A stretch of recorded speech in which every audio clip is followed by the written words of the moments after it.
আমরা ব্যস্ত হয়ে গেছি, ঠিক একইভাবে তারাও আমাদেরকে ভুলে যাবে। এই জন্য আমি বারবার আপনাদেরকে মনে করে একটা কথা, আমার জীবন থেকে উপলব্ধি করি একটা কথা, যে একমাত্র আল্লাহ ছাড়া এই পৃথিবীতে এবং পরকালে আমাদের আপন বলে কেউ নাই। বাকি সবাই সবার স্বার্থের জন্য আছে। মানুষ মানুষের অবস্থানকেই মূল্যায়ন করে, মানুষ মানুষের অবস্থানকেই মূল্যায়ন করে। আল্লাহ রাব্বুল আলামিন আপনার ভিতরটাকে ভালোবাসেন। দেখেন, আপনি যখন নামাজ পড়েন নাই, আল্লাহ পাক কিন্তু আপনাকে ধ্বংস করে দেন নাই। আল্লাহ পরম করুণাময় আপনাকে হেদায়েত দিয়ে নামাজি বানিয়ে দিয়েছেন। জীবন অনেক পাপ করেছেন, ইনস্ট্যান্ট আল্লাহ পাক শাস্তি দিতে পারতেন, আল্লাহ পাক দেন নাই। আল্লাহ আপনাকে ভালোবাসেন, আল্লাহ আমাকে ভালোবাসেন। আল্লাহ পাকের এই ভালোবাসার ঋণটা শোধ করার জন্য হলেও নামাজি হয়ে যান, আল্লাহর পথে ফিরে আসেন, দিনের জন্য কিছু করেন, দিনের ফিকির করেন, পড়াশোনা করেন। প্রিয় ভাইয়েরা, আল্লাহ পাক তৌফিক দান করুন। দেখুন, এই রিবা থেকে দূরে থাকার জন্য একটা হাদিস যথেষ্ট, যে 4 শ্রেণীর মানুষকে আল্লাহ রাসূল সাল্লাল্লাহু আলাইহি ওয়াসাল্লাম লাআনত করেছেন, অভিশাপ দিয়েছেন। ইনশাআল্লাহ আজকের লেকচার যাদের কানে যাবে, আমরা যদি না খেয়েও মরে যাই, আল্লাহ পাক না খেয়ে মারবেন না ইনশাআল্লাহ। রিজিক আছে, খাবো ইনশাআল্লাহ। কিন্তু হয়তো বা অভাব হবে, টাকা পয়সা একটু কম হতে পারে, অন্যের 10 তলা ফ্ল্যাট হবে, আমার হবে না, ঠিক আছে, অন্যের এত বিঘা বিঘা জমি আমার হয়তো হবে না। কিন্তু ইনশাআল্লাহ তাআলা এই যে দুনিয়ার মুসাফিরের জীবনটা, এটা মুসাফিরের জীবন না? মুসাফিরের জীবনটা কেটেই যাবে ইনশাআল্লাহ। কাটবে না? যে কোনো ভাবে কেটে তো যাবেই ইনশাআল্লাহ। এই যে পরকালের জীবনটা একটা চেতনার শক্তি, জানেন? দুনিয়াতে যত বাধা বিপত্তি আসুক, গাল মন্দ খান, গীবত তহমত খান, কষ্ট হোক, নির্যাতন হোক, একটা বিষয় মনের মধ্যে শান্তি দেয়। কি শান্তি? যে এই দুনিয়ার জীবনটা তো আর চিরস্থায়ী নয়, এটা তো সারা জীবন থাকবে না। ইনশাআল্লাহ এই অবস্থা আস্তে আস্তে পরিবর্তন হয়ে যাবে। ফাইন্না মাআল উসরি ইউসরা, পরকালে ইনশাআল্লাহ পাবো। দুনিয়াতে না পেলে কি হয়েছে, পরকালে পাবো ইনশাআল্লাহ। যুবক ভাই, এসব জেনা ছেড়ে দেন, আল্লাহ রাব্বুল আলামিন আপনার জন্য হুর রেখেছেন জান্নাত, ইনশাআল্লাহ পাবেন ইনশাআল্লাহ। এটা ছেড়ে দেন, সুদ ছেড়ে দেন, আল্লাহ পাক আপনার জন্য হাউজে কাউসার রাখছে ইনশাআল্লাহ, ঠিক আছে? অন্যায় পাপ ছেড়ে দেন, আল্লাহ রাব্বুল আলামিন আপনার জন্য জান্নাত রেডি করে রাখছে ইনশাআল্লাহ। এই দুনিয়ার জীবনটা ধোঁকা, একটা ছোট্ট জীবন, পুরা ধোঁকা, কিচ্ছু নাই এর মধ্যে। আমার কথা শোনেন, এই দুনিয়ার জীবনে কিছুই নাই। চারপাশে অনেক কিছু মনে হবে, আপনার বাড়ি আছে, গাড়ি আছে, স্ট্যাটাস আছে, টাকা পয়সা, প্রতিপত্তি সব আছে। আদতে আপনি একা, আদতে আপনাকে একাই কবরে যাওয়া লাগবে, একাই আল্লাহর সাথে হিসেব নিকাশ দিতে হবে। কেউ নাই সাথে, আমারও সাথে কেউ নাই। কিন্তু আপনি মনে করছেন যে সেলিব্রিটিজম বড়, আমি পলিটিক্যাল নেতা হয়েছি, আমাকে সবাই চেনে, আমি ইকোনমিক সেক্টরে লিড দেই, রাষ্ট্রকে লিড দেই, আমি ধর্মতাত্ত্বিক ক্ষেত্রে লিড দেই, আমাকে দেখলে মানুষ বাহবা দেয়, ইত্যাদি ইত্যাদি। দিন শেষে আমি একা, আপনিও একাই, আমাকেও একাই যেতে হবে, আপনাকেও একাই যেতে হবে। এগুলো সব চারপাশের খালি অন্ধ মোহ, আর কিছু না। তো এই মোহের মধ্যে ঢুকে পড়বেন না, আল্লাহ পাক তৌফিক ইনায়াত করুন। নবী সাল্লাল্লাহু আলাইহি ওয়াসাল্লাম বারবার বলতেন, আল্লাহুম্মা ইন্নী আউযু বিকা মিন ফিতনাতিদ দুনিয়া, বলতেন না?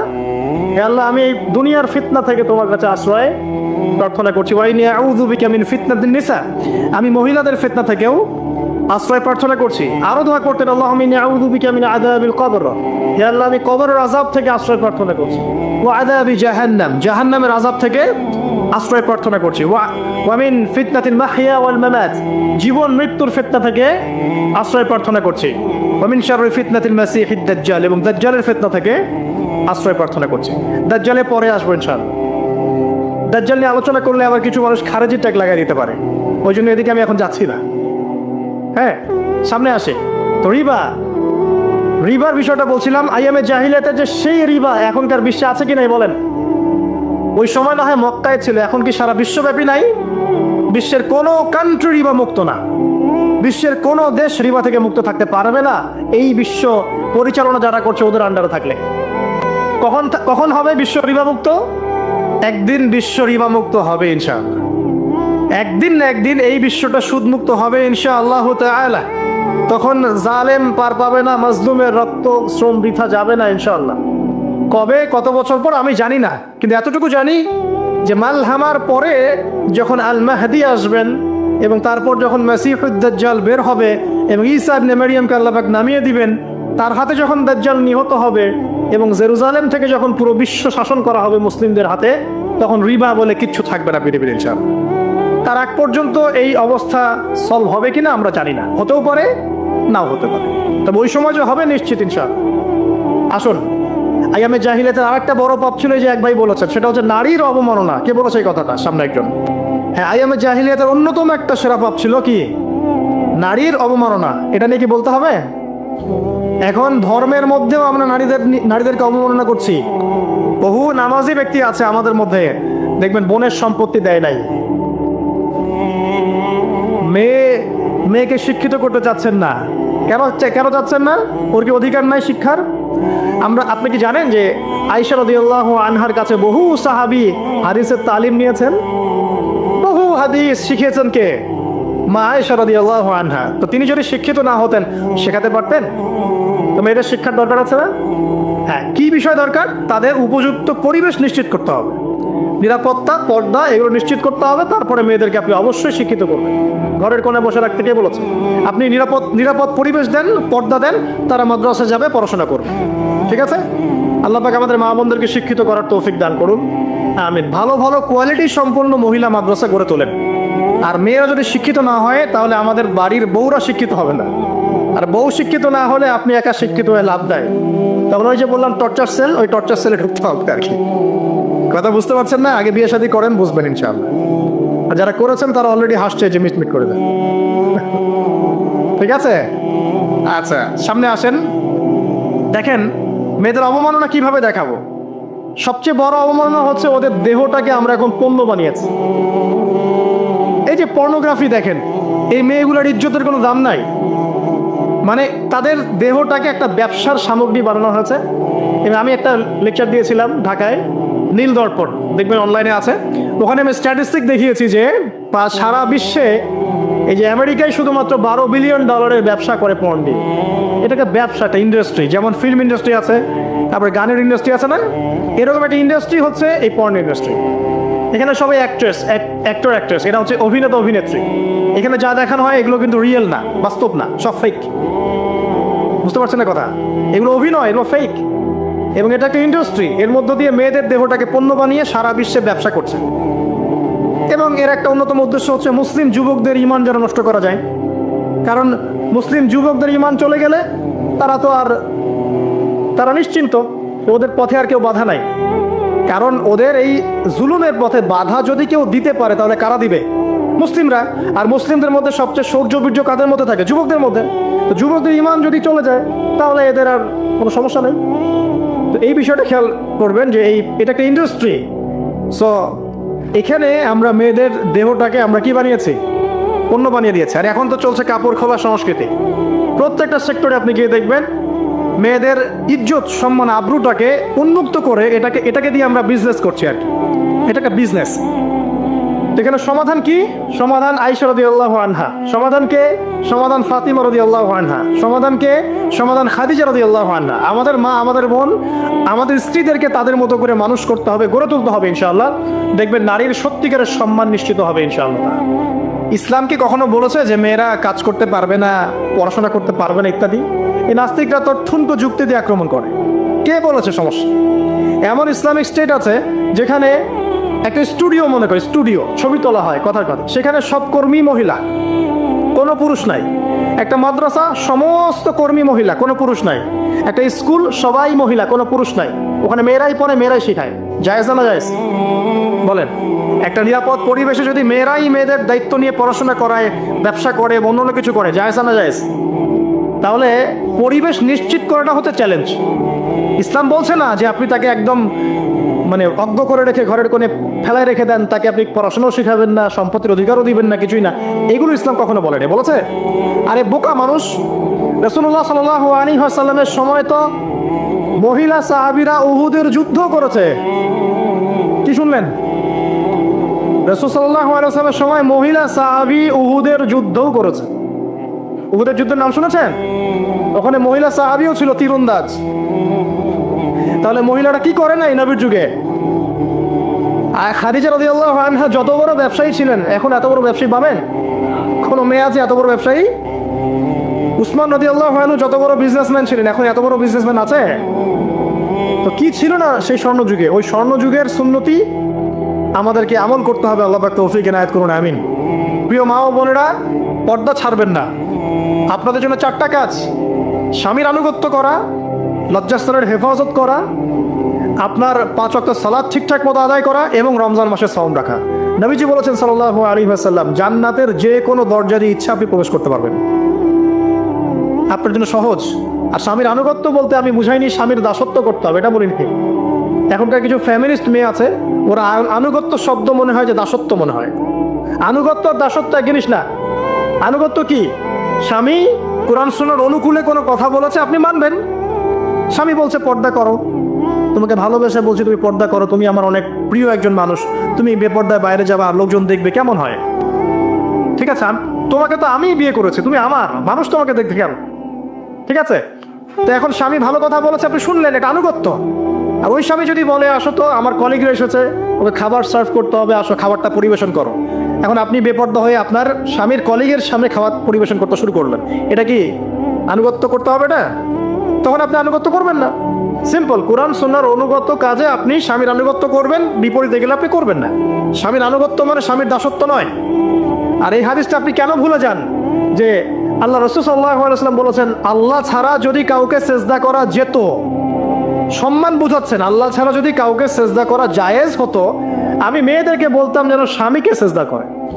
কেন? কারণ আপনাকে রেসপন্সিবিলিটি, আপনার খাবার, আপনার ফুড, আপনার শেল্টার, আপনার মানে পুরো দায় দায়িত্ব নিজের হাড় ভাঙা পরিশ্রম দিয়ে, জীবনের ঝুঁকি নিয়ে স্বামী আপনার জন্য করে। সে আপনার সম্মান পাওয়ার যোগ্য তো? সে কি আপনার সম্মান পাওয়ার যোগ্য নয়? আপনি যদি সম্মানের হক আদায় না করতে পারেন তাহলে আপনি অকৃতজ্ঞ। আর অকৃতজ্ঞ মেয়ে কখনো জান্নাতে যাবে? একটা হাদিসে আছে, বেশিরভাগ মেয়ে জাহান্নামে যাওয়ার অন্যতম কারণ হচ্ছে তারা স্বামীর সাথে কুফুরি করে। কি করে? আর সারা জীবন স্বামী ভালোবেসে যায়, ভরণ পোষণ দিয়ে যায়, সব চাহিদা পূরণ করে যায়, একদিন দেখবেন কথা কাটাকাটি হয়েছে, ওই দিন বলে বসবে যে তোমার কাছে আমি কিচ্ছু পাই নাই সারা জীবন। এই যে কুফুরি, এই কারণে তারা জাহান্নামে যেতে পারে বেশি। আল্লাহ হেফাজত করুন। আরেকটা কারণ হচ্ছে যে বেপর্দা। আপনাকে 4টা মূলনীতি ফলো করতে হবে। 1, এমন কোনো পোশাক পরবেন না যে পোশাকটা আটো সাটো, যেটা পরলে আপনার গায়ের কাঠামো বোঝা যায়। এটা বোরখা হলেও পরা যাবে না। আমি কি বুঝাতে পারছি? ডিজিটাল বোরখা দেখেন নাই? দেখছেন? মাশাআল্লাহ। আর কারা কারা দেখছেন? এদিকে চোখ বেশি যায় না? আচ্ছা, এমনি দেখা যায়, চোখ দিতে হয় না, এমনি দেখা যায়। ডিজিটাল বোরখা চলবে না, ডিজিটাল বোরখা চলবে না। আমার মত, এটা আমি মত দিচ্ছি, আমি আল্লাহর রাস্তায় সময় দিয়েছি অনেকদিন, এবং এখানে যে পর্দাটা শেখানো হয় এরকম পর্দা আমি অন্য কোথাও দেখি নাই। এত চমৎকার পর্দা শেখানো হয়। কারা কারা সময় লাগিয়েছেন? 3 দিন 7 দিন সময় দিয়েছেন কারা কারা? বেশিরভাগই দেন নাই, সমস্যা নাই, দিতে হবে। আমি বাধ্যতামূলক বলিনি আপনাকে, বলেছি এখানে পর্দা শেখানো হয়, চমৎকার পর্দা শেখানো হয়, যে এখানে চোখটা পর্যন্ত তাদের ঢেকে রাখার তালিম দেওয়া হয়। যাই হোক, যেখানেই শেখেন, অ্যাটলিস্ট পর্দাটা শিখলেই হলো।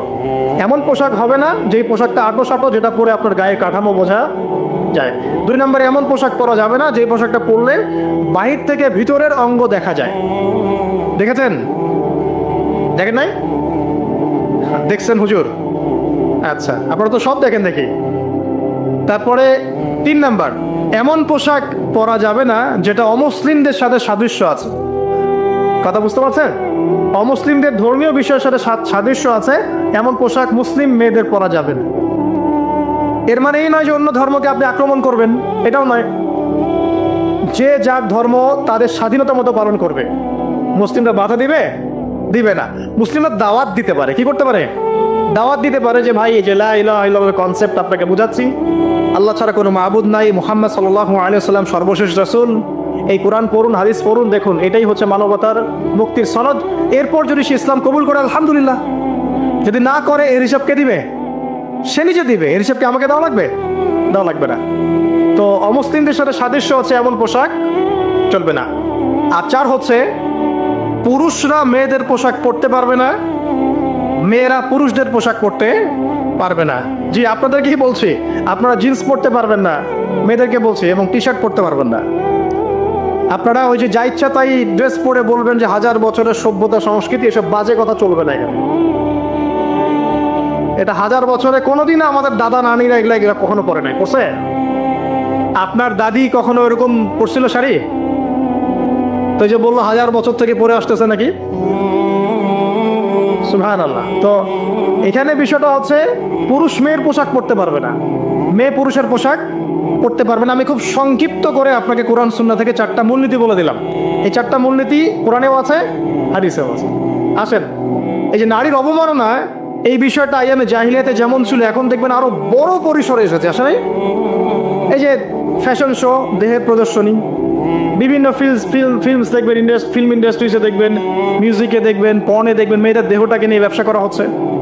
আগে তো না হয় কন্যা সন্তান হলে জীবন্ত পুঁতে ফেলতো নাকি, এখন যদি গর্ভের বাচ্চা মেয়ে জানে, অনেকে আগেই মেরে ফেলায়।